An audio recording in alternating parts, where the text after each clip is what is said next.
মালা,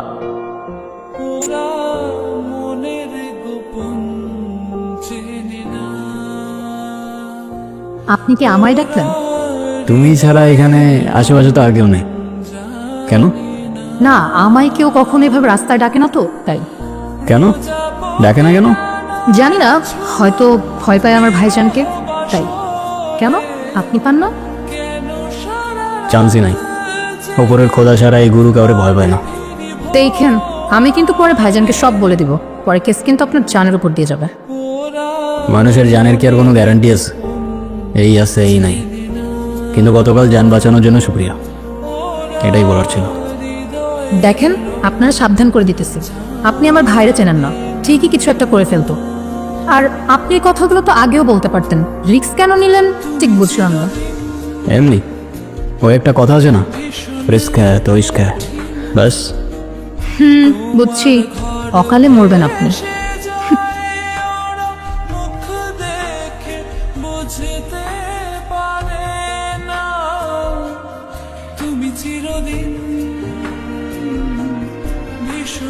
follow করছেন আমাকে? কই না তো, ওই রকেটও দিয়ে গেছে তো বাইক নিয়ে, ওর জন্য ওয়েট করতেছি। আমি না কোনো নাদান পারিন্দা না, ঠিক আছে? বুঝি আমি কিসের জন্য দাঁড়িয়ে আছেন সত্যি করে বলেন। তোমায় দেখার জন্য, কিন্তু তোমায় ডিস্টার্ব করতে চাইনি। তুমি যদি মনে করো তোমায় আমি ডিস্টার্ব করছি, আমি আর কখনো দাঁড়াবো না। কেন, আমি কি ডিস্টার্ব করতে না করছি? হ্যাঁ মানে বুঝলাম না। বুঝলে বুঝপাতা, না বুঝলে তেজপাতা। সময় বদলাতে শুরু করলো, সাথে আমিও। ধুলোবালির শহরটাকে এক সাইডে রেখে বানাতে শুরু করলাম নতুন একটা দুনিয়া, যেখানে কোনো ঝামেলা নাই, কষ্ট নাই, বিশ্বাসঘাতকতা নাই। যদি কিছু থাকে সেটা একটু অভিমান, একটু খুনছুটি আর অনেকটা ভালোবাসা। তোমার কোনো ফিউচার প্ল্যান আছে আমাকে নিয়ে? আছে তো, এই সব কিছু থেকে অনেক দূরে নতুন একটা দুনিয়া বানাবো। আচ্ছা তাই, আর কি কি থাকবে সেই দুনিয়াতে? সব সব কিছু থাকবে, শুধু আপার আর লোয়ার ক্লাসের মধ্যে কোনো পার্থক্য থাকবে না। আচ্ছা, তো আমাকে কবে নিয়ে যাচ্ছ সেই দুনিয়াতে? তোমারে তোমারে তো আমি তোমার বাসার থেকে উঠে নিয়ে যাবো। ও, আর ভাইজান, ভাইজানকে কি বলবা? হ্যাঁ, তোমার ভাইজানের নিয়ে একটু প্যারা আছে বুঝছো, সমস্যা নেই, ম্যানেজ করে ফেলবো। ঠিক আছে, দেখা যাবে, এখন যাই আমি। চলে যাবো এখনই?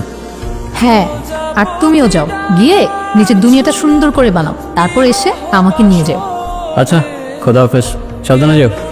আল্লাহ হাফেজ। তুমি এখানে কি করতেছো? এই তো তোমারে দেখতে আসলাম। দেখো, ভাইজান দেখলে ঝামেলা হয়ে যাবে, তুমি প্লিজ এখান থেকে চলে যাও। কে? তোমার ভাইজান আমি ভয় পাই নাকি?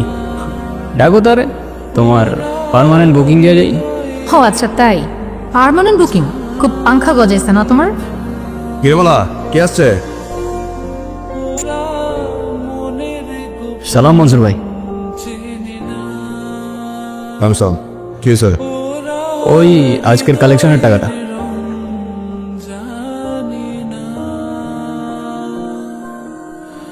এ গুরু, তুই তোমার শোনা হরিণ রে, যেদিন থেকে তোরা দায়িত্ব দিয়েছি ওদিন থেকে তো একদম ধান্দা 100-100 চলতেছে।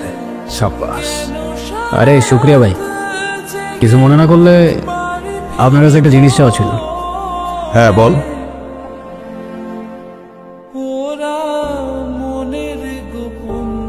আপনার দোয়া। তুই তো আমার ভয় পাওয়াই দিছিলি। আচ্ছা শোন, মালা কলেজে যায় তো, ওর দিকে একটু খেয়াল রাখিস, যাতে ওরা একটু ডিস্টার্ব না করে। আচ্ছা, ওটা আপনি টেনশন করেন না মনসুর ভাই, আমি তো এইখানে বোনে। শেয়ালের কাছে মুরগির খোঁজ রাখতে হচ্ছে, বাহ। আর এটা তো এমনিও আমারই দায়িত্ব। কেন তোর দায়িত্ব কেন? আরে আপনি দিলেন না দায়িত্ব আমারে, আপনার কথা আমি না রাখতে পারি বলেন, ওই জন্য আর কি। আহা, ঠিক আছে, ওর একটু দেখে রাখিস। ঠিক আছে মনসুর ভাই, আপনি কোনো টেনশন করেন না, আমি ওরে খুব ভালো করেই দেখে রাখবো। আসি মনসুর ভাই, খোদা হাফেজ। হ্যালো, আমি যা বলতেছি মন দিয়ে শোনো, সব কিছু প্যাক করে নাও।